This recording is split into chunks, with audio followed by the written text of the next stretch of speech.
बिस्मिल्लाहिर्रहमानिर्रहीम। अस्सलाम वालेकुम स्टूडेंट्स, मैं प्रोफेसर सुहेल अरशद आज के इस सेशन में खुशामदीद। इस सेशन में हम चैप्टर नंबर 8 का सेकंड हाफ डिस्कस करेंगे। तो चलिए आइए स्टूडेंट्स, चलते हैं आज के टॉपिक्स की तरफ।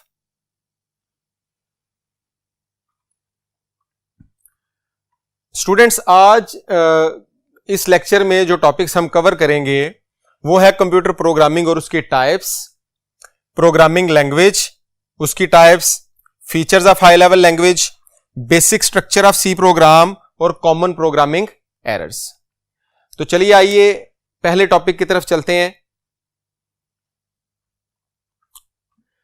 आज का हमारा पहला टॉपिक है computer programming. Computer programming basically program लिखने का प्रोसेस है। प्रोग्राम लिखते हुए हम दो टेक्निक्स को फॉलो करते हैं। एक टेक्निक को हम कहते हैं स्ट्रक्चर्ड प्रोग्रामिंग और दूसरी है अनस्ट्रक्चर्ड प्रोग्रामिंग। स्ट्रक्चर्ड प्रोग्रामिंग क्या है? स्ट्रक्चर्ड प्रोग्रामिंग के अंदर हम अपने प्रोग्राम को छोटे छोटे मॉड्यूल्स के अंदर डिवाइड कर लेते हैं। एक प्रोग्राम की जो लॉजिक है उसको फर्दर आगे छोटी छोटी लॉजिक्स में डिवाइड कर देते हैं, जबकि अनस्ट्रक्चर्ड प्रोग्रामिंग के अंदर हम पूरा का पूरा प्रोग्राम जो है वो एक ही मॉड्यूल के अंदर लिखते हैं। स्ट्रक्चर्ड प्रोग्रामिंग के अंदर लिखे हुए प्रोग्राम्स को राइट करना, मॉडिफाई करना, डीबग करना आसान है। ये दोबारा रीयूज हो सकते हैं, जबकि अनस्ट्रक्चर्ड प्रोग्रामिंग के अंदर ऐसा नहीं हो सकता। स्ट्रक्चर्ड की एग्जांपल में अगर आप देखें तो आपने कभी देखा होगा कि जो गेम है सबवे सर्फ, उसके अंदर अक्सर जो इवेंट्स आते हैं, जो आने वाला जिस तरह क्रिसमस है या ईद है या कोई इस तरह के इवेंट्स आ रहे हैं, तो उसके मुताबिक वो अपनी पूरी गेम का लेआउट चेंज कर देते हैं। स्ट्रक्चर्ड प्रोग्रामिंग में प्रोग्राम लिखने का ये फायदा है कि उन्होंने हर चीज को अलग-अलग मॉड्यूल्स के अंदर डिवाइड किया हुआ है। उन्होंने उसके जो करैक्टर्स हैं वो एक अलग मॉड्यूल में लिखे हुए हैं, उन्होंने जो उसके अंदर स्टेजेस हैं वो एक अलग मॉड्यूल में लिखी हुई हैं, उसके अंदर जो उन्होंने स्काई है या जो उनके पावर्स हैं वो एक अलग मॉड्यूल के अंदर लिखी हुई हैं। तो अब वो उनका लेआउट जब मर्जी चेंज कर दें, वो एक चीज लिखी हुई है और उसको बार बार उन्होंने यूज किया हुआ है। जबकि अनस्ट्रक्चर्ड प्रोग्रामिंग के अंदर लिखी हुई जो गेम्स हैं उनको आपने नोट किया होगा कि वो एक ही जगह से हमेशा स्टार्ट होती हैं और वो एक ही जगह पर जाकर खत्म हो जाती हैं। अब हम चलते हैं अपने नेक्स्ट टॉपिक की तरफ। आज का हमारा दूसरा टॉपिक है प्रोग्रामिंग लैंग्वेज। प्रोग्रामिंग लैंग्वेज क्या है? प्रोग्रामिंग लैंग्वेज है प्रोग्राम लिखने का तरीका। इसके जरिए हम कंप्यूटर के साथ कम्युनिकेट करते हैं। प्रोग्रामिंग लैंग्वेज की दो टाइप्स हैं, एक को हम कहते हैं हाई लेवल लैंग्वेज और एक को हम कहते हैं लो लेवल लैंग्वेज।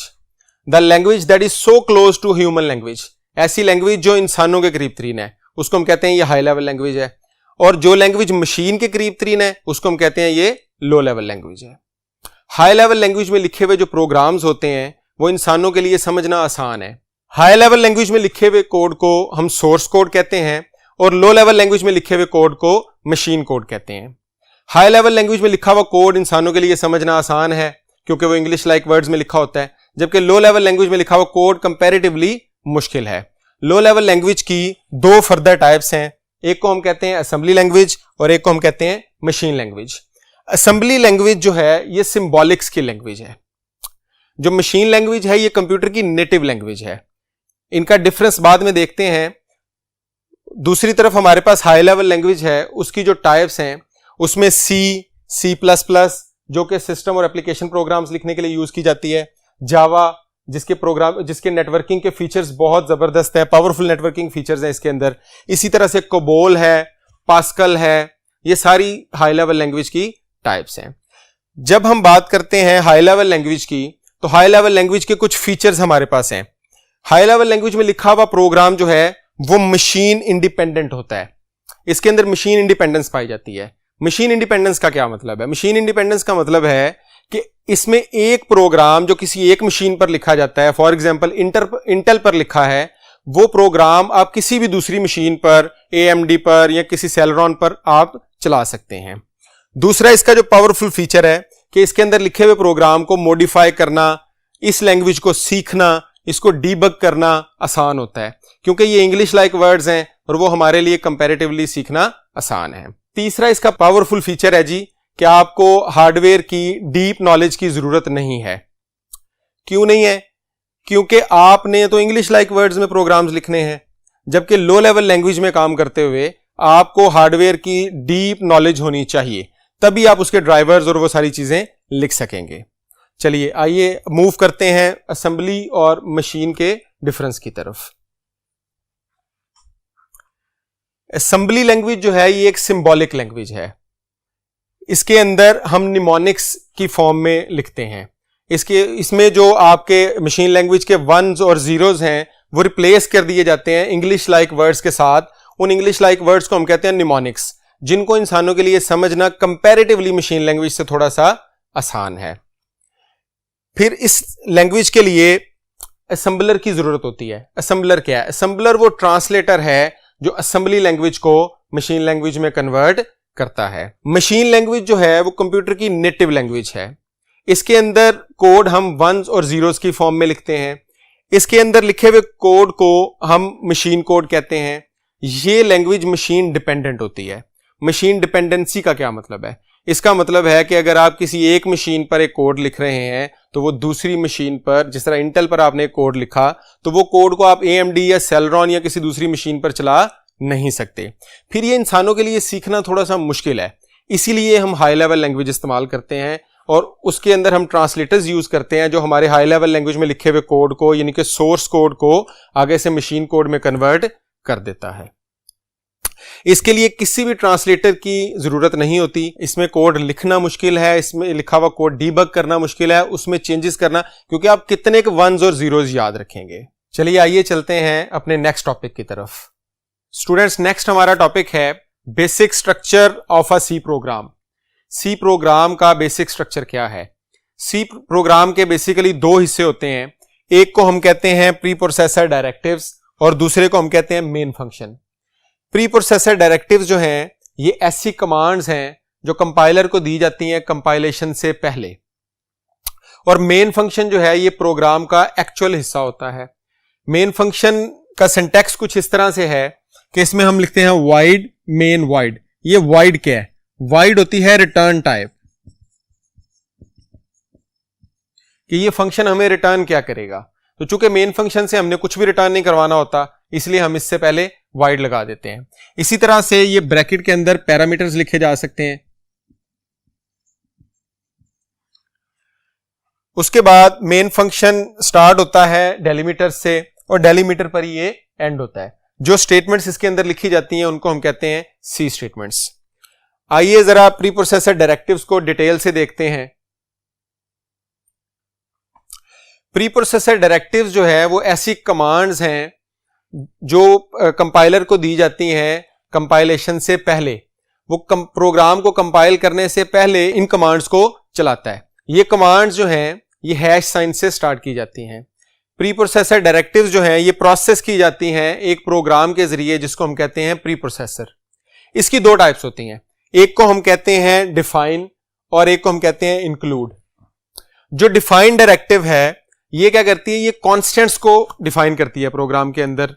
इसका सिंटैक्स कुछ इस तरह से है कि हम लिखते हैं हैश डिफाइन स्पेस कांस्टेंट का नेम और स्पेस उसका एक्सप्रेशन। इसमें जो भी कांस्टेंट लिखा जाता है पूरे प्रोग्राम के अंदर उसकी वैल्यू इसके एक्सप्रेशन के साथ रिप्लेस कर दी जाती है। दूसरी जो डायरेक्टिव है उसको हम कहते हैं hash include directive. Hash include जो डायरेक्टिव है ये हेडर फाइल्स को आपके प्रोग्राम में इंक्लूड करने के लिए इस्तेमाल की जाती है। हेडर फाइल्स क्या हैं? हेडर फाइल्स वो लाइब्रेरी फाइल्स हैं जिनके अंदर हमारे स्टैंडर्ड इनपुट आउटपुट फंक्शंस या स्टैंडर्ड फंक्शंस जितने भी हम अपने प्रोग्राम में इस्तेमाल करते हैं उनकी डेफिनेशंस पड़ी हुई होती हैं।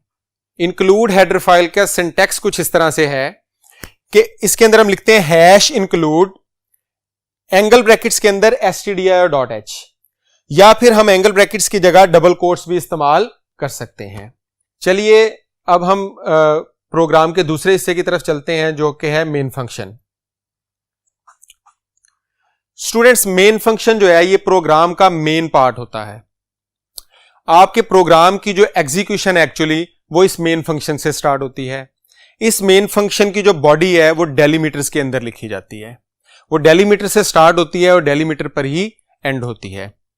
अगर हम अपने प्रोग्राम में मेन फंक्शन को इंक्लूड नहीं करते तो वो कंपाइल जरूर हो जाएगा लेकिन एग्जीक्यूट नहीं होगा। मेन फंक्शन के अंदर जो सी की स्टेटमेंट्स लिखी जाती हैं उनको हम कहते हैं सी स्टेटमेंट्स, और हर स्टेटमेंट जो है वो सेमीकोलन पर एंड की जाती है। सेमीकोलन कहते हैं स्टेटमेंट टर्मिनेटर को। टर्मिनेटर होता है खत्म करने वाला। चलें नेक्स्ट बोर्ड की तरफ मूव करते हैं। स्टूडेंट्स, आज का हमारा जो लास्ट टॉपिक है वो है प्रोग्रामिंग एरर्स। एरर्स कहते हैं बग्स को। बग्स क्या चीज है? बग्स वो मसाइल हैं जो हमारे प्रोग्राम के कोड के अंदर आते हैं। इसकी 3 टाइप्स होती हैं। सबसे पहले एरर्स को हम कहते हैं सिंटैक्स एरर्स, दूसरे नंबर पर हमारे पास है लॉजिकल एरर्स, और लास्ट हमारे पास है run time errors. Syntax errors क्या है स्टूडेंट? सिंटैक्स होता है प्रोग्राम को लिखने का तरीका। जब हम अपने प्रोग्राम के अंदर कोई ग्रामेटिकल रूल्स को वायलेट करेंगे, एक या एक से ज्यादा ग्रामेटिकल रूल्स को हम वायलेट करेंगे, तो हमारे पास सिंटैक्स एरर्स आएंगे।